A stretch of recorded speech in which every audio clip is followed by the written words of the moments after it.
अब तक 17 दिन जंग के दौरान इसराइल 10,000 टन बारूद नॉर्दर्न गाजा में गिरा चुका है।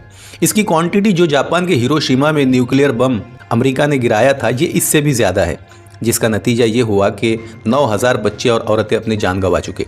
17 दिन के जंग के बाद फाइनली 24 अक्टूबर को सीज़ फायर यानी 4 दिन की जंगबंदी का ऑफिशियली ऐलान किया गया। सीज़ फायर होते ही अबू उबैदा ने मीडिया के जरिए एक लिस्ट जारी किया जिसमें 334 मरकाबा टैंक, मिलिट्री व्हीकल और D9 बुलडोजर को डिस्ट्रॉय करने का दावा किया था। साथ ही IDF के फोर्स के मारे जाने और जख्मी होने की एक बड़ी तादाद का दावा किया। टैंक के अंदर 4 से 8 लोग होते हैं। आप खुद अंदाज़ा लगा सकते हैं अगर 334 मिलिट्री व्हीकल को तबाह किया जाता है तो कितने फोर्स मारे गए होंगे। इसराइल ऐसी दावे को खारिज करता है। वो कहता है कि हमारे सिर्फ अब तक 24 सिपाही मारे गए हैं और कुछ ही लोग जख्मी हुए। हेलो दोस्तों, मैं हूं सादिक अली और आप देख रहे हैं एस टेलीविज़न। फाइनली 24 अक्टूबर को सीज़ फायर हुआ और कैदियों को रिहा करने का सिलसिला शुरू हुआ। कैदियों को रिहा करने का शर्त यह था कि इधर हमास 1 को रिहा करेगा तो उधर इसराइल 3 को रिहा करेगा। ये जंगबंदी अब 4 दिन के बजाय बढ़कर 7 दिन हो चुका था, जिसमें इसराइल ने 240 फिलिस्तीनी कैदियों को रिहा किया, वहीं हमास ने 105 इसराइली होस्टेजेस को रिहा किया। रिहाई के बाद सोशल मीडिया के जरिए जो तस्वीर सामने आई, इससे पूरी दुनिया का सपोर्ट हमास के लिए और बढ़ चुका है। मीडिया ने कैदियों से जब सवाल किया कि तुम्हारे साथ हमास ने क्या सुलूक किया, तो उन्होंने जवाब दिया, हमास से ख़तरा नहीं था, हमें खुद इसराइल की हवाई हमले से ख़तरा था। हमें इस बात का ज़्यादा डर था कि कहीं इसराइल की हवाई बमबारी की वजह से हम ख़त्म ना हो जाएं। हमास ने हमारे साथ बहुत अच्छा सुलूक किया, हमें वही खाना खिलाया जो वो खुद खाते थे, हमारा खूब ख्याल रखा, हमारे बच्चों का ख्याल रखा और यहाँ तक कि हमारा कुत्ते का भी ख्याल रखा। वहाँ हर तरह का इंतज़ाम था, वहाँ डॉक्टर का इंतज़ाम था, वहाँ अंदर एक हॉस्पिटल भी था और हमास के लोग हम औरतों का बहुत इज्जत करते थे। वो कहते हैं कि हम औरतें मलिकाएँ होते हैं और उन्होंने हमें कभी छुआ तक भी नहीं। इस तरह का बयान इसराइल के लिए नाकाबिल कबूल था, क्योंकि 7 अक्टूबर को जो उन्होंने दावा किया था, इसराइल का ये दावा था कि हमास के लोगों ने औरतों के साथ बलात्कार किया, बच्चों का गला काटा और यहूदी कौम के साथ नस्लकुशी की, जो कि आज तक साबित नहीं हुआ। इस बयान के बाद नेतन्याहू ने कैदियों से मिलने का इजहार किया, पर वहीं होस्टेजेस ने मिलने से साफ इनकार कर दिया। दूसरी तरफ इसराइल ने जो फिलिस्तीनी कैदियों को रिहा किया था, इनकी हालत कुछ इस तरह थी कि उन्होंने जो हालत बयान किया वो भी नाकाबिल कबूल था। उन्होंने कहा कि जेल में हमारे साथ ज़्यादती की गई, हमारे साथ मारपीट किया गया, हमें भूखा रखा गया, औरतों के साथ जिसने सुलूक किया गया, जो कि तस्वीर में साफ जाहिर भी हो रहा था। इन्हें जेल में बंद करके कई सालों तक रखा गया था। बच्चों को गिरफ्तार किया गया था, अब वो जवान हो चुके थे और कईयों को तो जेल के अंदर ही मार दिया गया था। बंदी को 7 दिन पूरा हो चुका था। 8वां दिन फिर अचानक इसराइल सीज़ फायर को तोड़ते हुए हमला शुरू किया। फिर वो तस्वीर सोशल मीडिया के ज़रिए आने लगे जिसका लोग तवक्का नहीं रखते थे। वो तबाही जिसे देखना कोई पसंद नहीं करेगा। दोबारा हमला शुरू करना नेतन्याहू का मजबूरी भी था, क्योंकि पिछले 3 साल से करप्शन केस में कोर्ट के चक्कर काट रहे थे और अब की बार इसकी कुर्सी जाने वाली थी। नेतन्याहू की कुर्सी जंग के आड़ में छुपाया गया। जंगबंदी से पहले हमला नॉर्दर्न गाज़ा में किया गया। अब जबकि नॉर्दर्न गाज़ा पूरी तरह से तबाह हो चुका है, अब निशाने पे था साउथ गाज़ा। साउथ गाज़ा में खान यूनिस, शुजाइया, जवालिया खासकर टारगेट किया गया, क्योंकि इसराइल का कहना था कि यहाँ खान यूनिस में 7 अक्टूबर का मास्टरमाइंड याहिया सिनवार छुपा हुआ है। असल में ये तो एक बहाना है, इसे तो गाज़ा के लोगों को खाली करना था और एक को गोली मारकर ख़त्म करना था। मैं ऐसा क्यों कह रहा हूँ, आखिर इसराइल ऐसा क्यों करेगा? तो इसकी कई वजह है, पर इनमें से कुछ खास वजह। पहला ये है कि बेन गुरियन प्रोजेक्ट, जिसके ज़रिए एक आर्टिफिशियल सुइस कनाल जैसा ही एक कनाल को बनाया जा सके, जो सुइस कनाल का अल्टरनेटिव हो और इससे $बिलियन का फ़ायदा इसराइल को पहुंचेगा, जो कि गाज़ा और हमास के होते हुए नहीं हो सकता है। तो पहले इन्हें ख़त्म करो। दूसरी वजह, गाज़ा की टेरिटरी में $ट्रिलियन का गैस छुपा हुआ है, इसे भी लूटना है। तीसरी वजह, ज़मीन को हड़पना, जो कि पिछले 76 सालों से आज तक इसराइल करता आ रहा है और अमेरिका पूरी तरह इसराइल के साथ खड़ा है। अमेरिका का कहना है कि इसराइल पर हमला हुआ है, वो अपने नेशनल सिक्योरिटी महफूज करने के लिए हमास को ख़त्म करेगा और इसके लिए कोई रेड लाइन नहीं है। ये कहते हुए अमेरिका हवाई जहाज़ भर भर के गोला बारूद भेज रहा है और इसमें सिर्फ अमेरिका अकेला नहीं है, पूरा नेटो इसके साथ है। और नेटो में 32 कंट्री एलाई है, जिसमें UK, America, Australia, Spain, German, Japan, Canada आता है। बेसिकली नेटो एक झुंड है। अगर आपने एक कंट्री पर भी हमला किया तो पूरा झुंड आप पर टूट पड़ेगा। इस जंग में हमास के लोगों को मारने का एक भी वीडियो सामने नहीं आया, पर वहीं सिविलियन को मारने का हज़ारों वीडियो सोशल मीडिया पर मौजूद है, जिसमें बच्चे और औरतें मारे गए और ये पूरी तरह से वार क्राइम है। किसी भी जंग में सिविलियंस को नहीं मारा जा सकता, ना ही किसी धर्म स्थान को चोट पहुंचाया जा सकता, ना ही किसी स्कूल कॉलेज को अस्पताल को। पर यहाँ वो सब कुछ हो रहा है क्योंकि पीछे अमेरिका और नेटो खड़ा है। पूरी दुनिया के हुक्मरान बेबस आंखों से ये सब देख रहे हैं, खासकर इस्लामिक कंट्री, क्योंकि अमेरिका के ख़िलाफ़ जाना किसी को मंजूर नहीं, क्योंकि इनकी डिप्लोमेटिक रिश्ते ख़त्म हो सकते हैं। वहीं इन पर सेंक्शन लगा दिया जा सकता है, जैसे कि रूस पे लगा दिया गया, ईरान पे लगा दिया गया, चाइना पे लगाया गया और जाने कितनी ही कंट्री। अमेरिका जब जो चाहता है अपनी मनमानी करता है, क्योंकि वो सुपर पावर है, इसकी करेंसी पावरफुल है। आप डॉलर के बिना ट्रेड नहीं कर सकते। और आप पर सेंक्शन लगा दिया जाए तो फिर आपका मुल्क रात ही रात तबाह हो जाएगी। बस इस बात का डर सबको है और इसराइल इसी डर का नाजायज़ फ़ायदा उठा रहा है और अपनी मनमानी कर रहा है। जवाब में तूफ़ान अल-अक़सा का मिशन को पूरा करने के लिए हमास भी अपना कार्रवाई कर रहा है। एक एक फोर्स को मार रहा है, एक एक टैंक को तबाह कर रहा है और इसका वीडियो भी सोशल मीडिया पे आ रहा है। वहीं हिजबुल्लाह भी चुप नहीं है, अपना हमला इसने भी शुरू कर दिया। वो भी लेबनान के बॉर्डर से इसराइल की स्पाइस नेटवर्क को पूरी तरह से तबाह करने में लगा हुआ है। यार यमन की हुती भी कहाँ चुप बैठने वाले थे, वो भी हमला कर रहा है। पर हुतियों का हमला इतना कारगर नहीं था क्योंकि इसराइल से यमन की दूरी 1600 किलोमीटर पर है। पर फिर भी वो बैलिस्टिक मिसाइल और ड्रोन से हमला कर रहा है, पर बीच में ही इसे इंटरसेप्ट किया जाता है। कभी इसे सऊदी अरब इंटरसेप्ट करता है तो कभी जॉर्डन, क्योंकि इनका कहना है कि अगर हमारे मुल्क में ये गिरा तो हमारी सिक्योरिटी को प्रॉब्लम हो सकता है, इसलिए वो इंटरसेप्ट करता है। इसलिए वो हमला इतना कारगर नहीं था। लेकिन हुती भी हार मानने वाला नहीं था। इसराइल को धमकाते हुए वो कहा कि अगर तुमने फ़िलिस्तीनी मासूम लोगों का नस्लकुशी बंद नहीं किया तो हमारा हमला बढ़ जाएगा और इसका तरीका बिल्कुल मुख्तलिफ होगा। धमकी का इसराइल और अमेरिका पर कोई ख़ास असर तो नहीं हुआ, पर आगे होगा, न कि इसराइल और अमेरिका को बल्कि पूरी दुनिया पर होगा। हम इस पर आएंगे, लेकिन इससे पहले जो मैंने पिछले वीडियो में बात किया था ट्रिपल एच का क्या कॉन्सेप्ट है, ये हुती, हमास और हिजबुल्लाह का, इसको समझते हैं। असल में ट्रिपल एच ईरान का नेटो है, हुती यमन की प्रॉक्सी है, या फिर आप इसे फ्रीडम फाइटर भी कह सकते हैं। हुती यमन में 40 से 45% तक एरिया कंट्रोल करता है। इनकी अपनी नेवी है, इनका अपना फोर्स है, इनका अपना गवर्नमेंट है। और यमन में हुती के पास समुंदर में जो ताकत है वो दुनिया में किसी भी मुल्क के पास शायद नहीं है। इनके पास anti ship cruise missile, anti ship ballistic missile, short range long range missile, अथी सुसाइड ड्रोन, सुसाइड बोट और सी माइन मौजूद है। ठीक इसी तरह हिजबुल्लाह लेबनान में 30 से 35% एरिया को कंट्रोल करता है, जिसमें वो खुद रूल करता है और वो वहाँ का एक चुना हुआ पार्टी भी है। और इनका भी अपनी नेवी है, इनका अपना फ़ौज है। इनके पास 70,000 से ज़्यादा ऑफिशियली फ़ोर्स है और अनऑफिशियली ज़्यादा भी हो सकता है। इनके पास 4 लाख से ज़्यादा मिसाइल है। 2006 में जब इसराइल और हिजबुल्लाह का सामना हुआ था तो पहली बार दुनिया को पता चला था कि हिजबुल्लाह भी किसी मुल्क के ताकत से कम नहीं है। ठीक इसी तरह फ़लस्तीन में गाज़ा को पूरा हमास कंट्रोल करता है और वो भी वहाँ का एक चुना हुआ पार्टी है। गाज़ा का कुल एरिया 40 बाय 8 किलोमीटर है और पूरे गाज़ा को हमास कंट्रोल करता है। इनकी अपनी फोर्स है और ये सब ईरान के इन्फ्लुएंसर हैं। टेक्नोलॉजी से ट्रेनिंग तक और फंडिंग से कमांड तक ईरान देता है। इसके अलावा इराक़ और सीरिया में भी प्रॉक्सी हैं जिसे ईरान कंट्रोल करता है। इन सब में एक बात कॉमन है और वो ये है कि ये सब के सब शिया मुस्लिम हैं। क्या ईरान इसे इसीलिए फंडिंग करता है? नहीं, असल में ईरान सऊदी अरब, यूएई और अमेरिका को काउंटर करने के लिए इन्हें ट्रेनिंग और फंडिंग देता है। सबसे बड़ा दुश्मन अमेरिका, जिसे ख़ास काउंटर करने के लिए ही इन सब प्रॉक्सी को बनाया गया है। ईरान मिडिल ईस्ट में वो मुल्क है जो मिलिट्री लिहाज से काफ़ी पावरफुल है, बल्कि कह सकते हैं कि पूरे अरब कंट्री के अंदर सबसे पावरफुल है। इनकी अपनी 2 आर्मी है। एक आर्मी तो वो है जो हर मुल्क के पास होती है।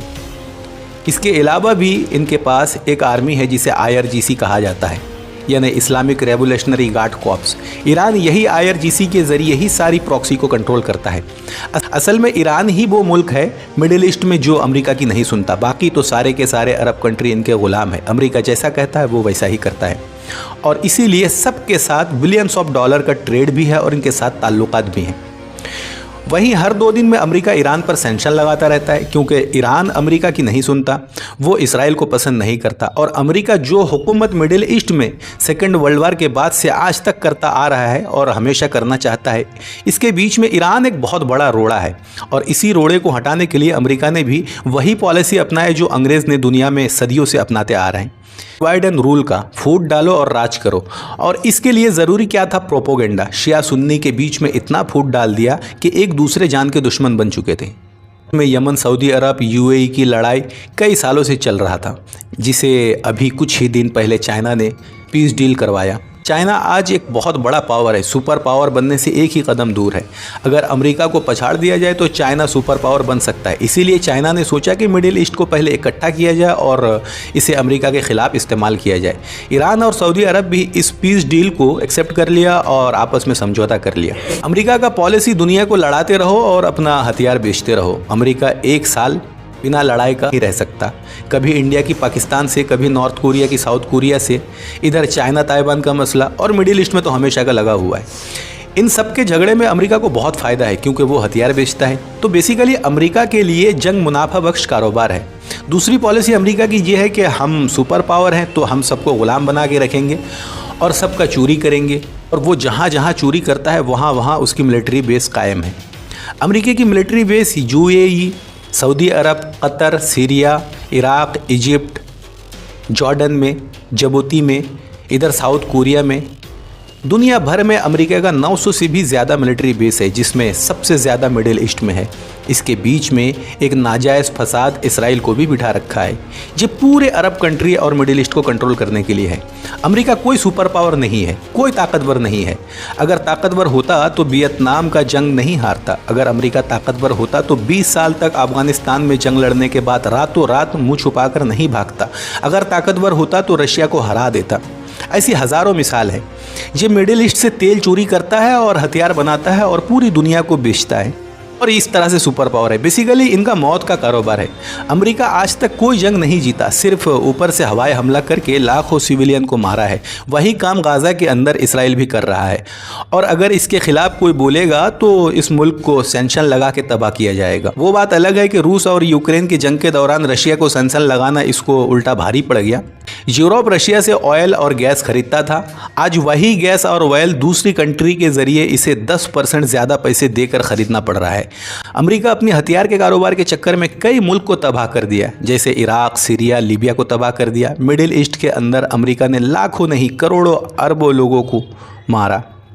इराक़ में सद्दाम हुसैन को फांसी तक दे दिया।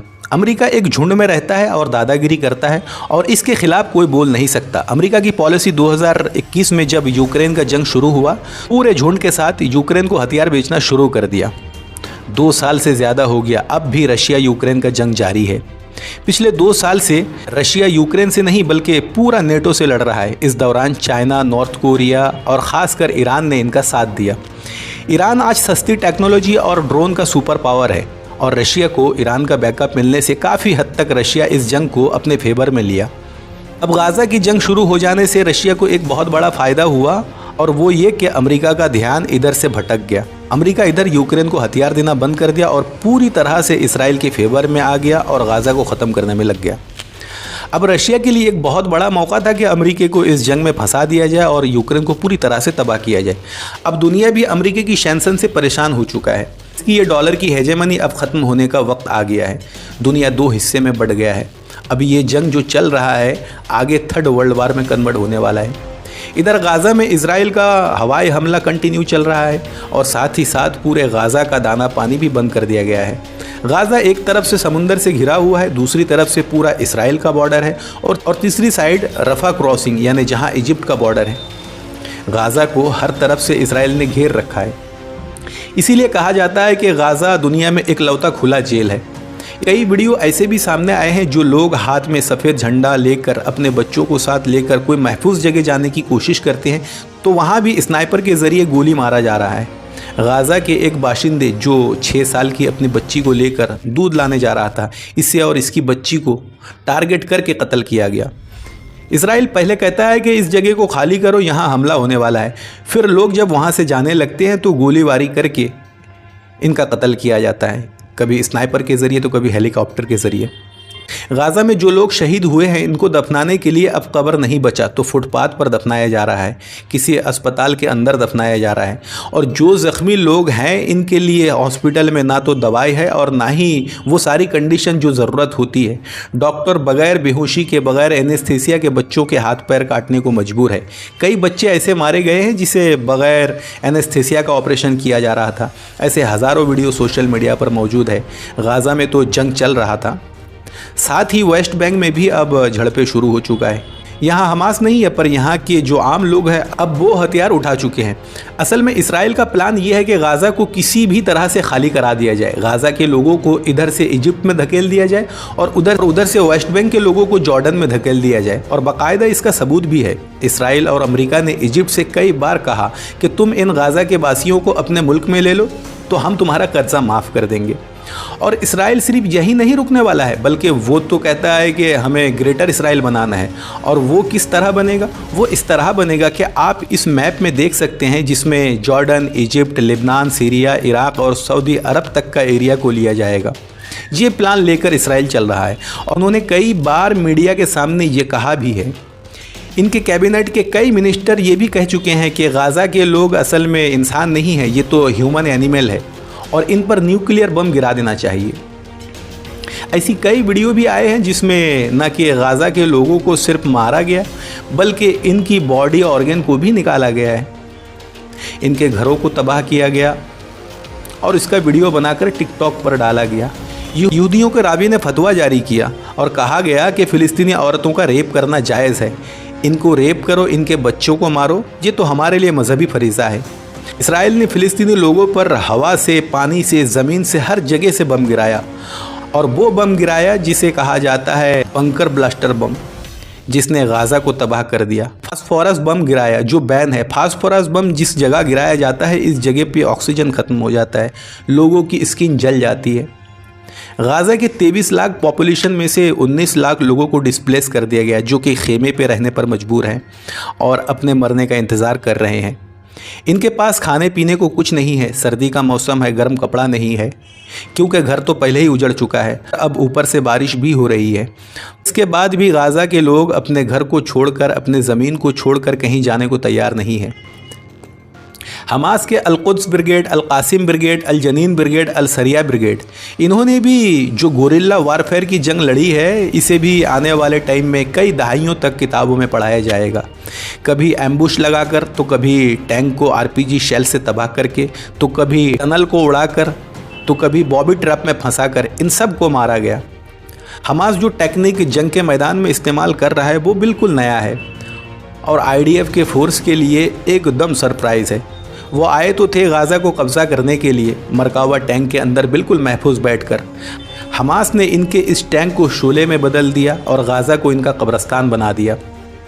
मरकावा टैंक, जिसकी कीमत $3.6 मिलियन यानी $36 लाख का है, जो दुनिया में सबसे एडवांस टेक्नोलॉजी से लेस है और सबसे सेफ कहा जाता है, इसे हमास महज $200 यानी 14 से 15 हज़ार रुपये का आरपीजी शेल से तबाह कर रहा है।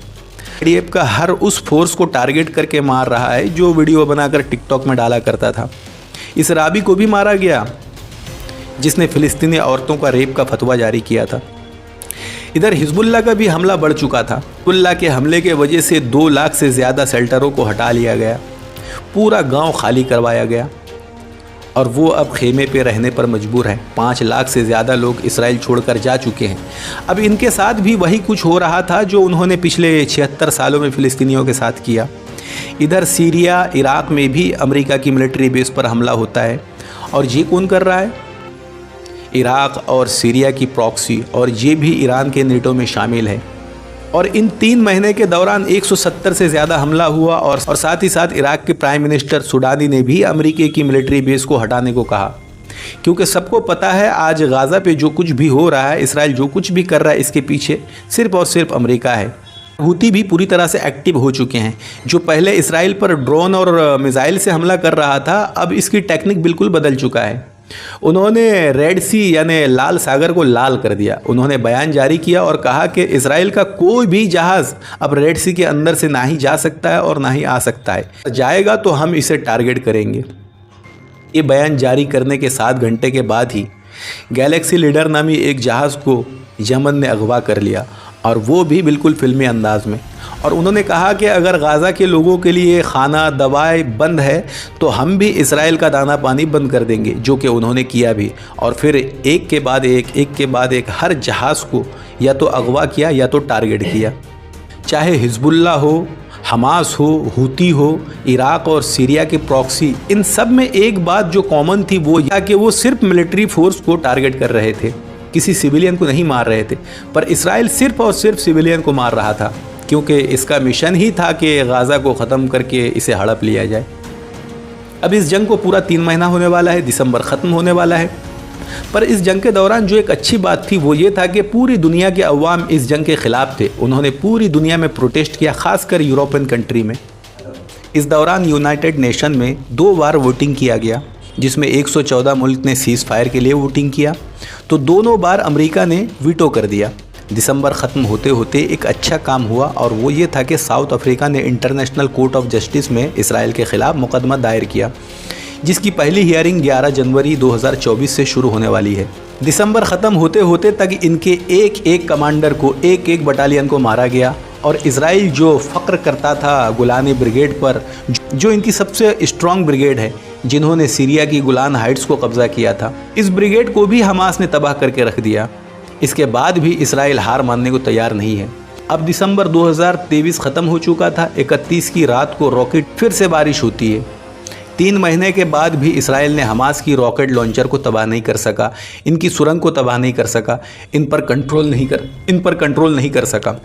पिछले 3 महीने में इसराइल ने 23,000 लोगों का कत्ल किया, जिसमें ज़्यादातर बच्चे और औरतें शामिल हैं। 117 से भी ज़्यादा रिपोर्टर का कत्ल किया, जो कि आज तक किसी भी जंग में नहीं हुआ।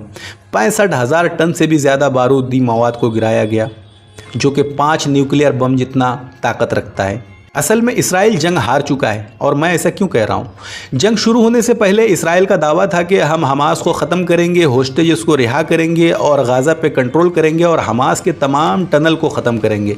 ना तो इसने एक भी होस्टेजेस को रिहा किया, और ना ही हमास को ख़त्म किया, और ना ही टनल को ख़त्म किया, और ना ही गाज़ा पे कंट्रोल कर सका। जो जंग महज 3 से 10 दिन में ख़त्म होने वाला था, अब 3 महीना हो चुका है। जंग शुरू होते ही अबू उबैदा ने जो बयान जारी किया था, उन्होंने कहा था कि तुम मारे जाओगे, या तो तुम जहनी मरीज़ में मुब्तला हो जाओगे, या तो फिर अपाहिज हो जाओगे। और ये सब होता हुआ हमें नज़र आ रहा है। जंग के मैदान में ये आपस में गोलीबारी करके एक दूसरे का कत्ल कर रहे थे, जिसे फ्रेंडली फायर का नाम दिया गया। गाज़ा से वापस आने वाले फोर्स पागल हो चुके हैं। वो कहते हैं कि जंग के मैदान में हम भूतों से लड़ रहे हैं, हमें वहाँ कोई नज़र नहीं आता, हमें रात को नींद नहीं आती, बीवी से मारपीट करते हैं, बिस्तर पर पेशाब कर देते हैं। कुछ वीडियो ऐसे भी सामने आए जिसमें वो ख्वाब में देख रहे थे कि इनके सर के ऊपर से RPG शेल उड़ रहा था। फिरौन ने ख्वाब को देखने के बाद अपने ही लोगों पर गोली चला के इन्हें कत्ल कर दिया। ये बात इसराइलियों को भी पता चल चुका है। इसराइल के अंदर भी प्रोटेस्ट चल रहा है। इसराइल के मीडिया ने खुलासा किया है कि अब तक 12,500 से ज़्यादा इसराइली फोर्स माजूर हो चुके हैं, यानी अपंग हो चुके हैं। और ये आंकड़ा ज़ख्मी और मौत से अलग है। तो मौत कितना हुआ होगा? इसराइल अब भी कह रहा है कि हमारे तो सिर्फ 500 फोर्स मारे गए हैं। फिर भी जंगबंदी की कोई गुंजाइश नज़र नहीं आ रहा है। इधर इजिप्ट और कतर कोशिश कर रहा है, पर सक्सेस कोई नहीं हुआ, क्योंकि जंग के ज़रिए नेतन्याहू अपनी कुर्सी को बचा सकता है और कोर्ट के चक्कर काटने से भी बच सकता है। इसीलिए मासूमों को मारना और जंग जारी रखना इसके लिए एक तरह से मजबूरी भी है और फ़ायदेमंद भी।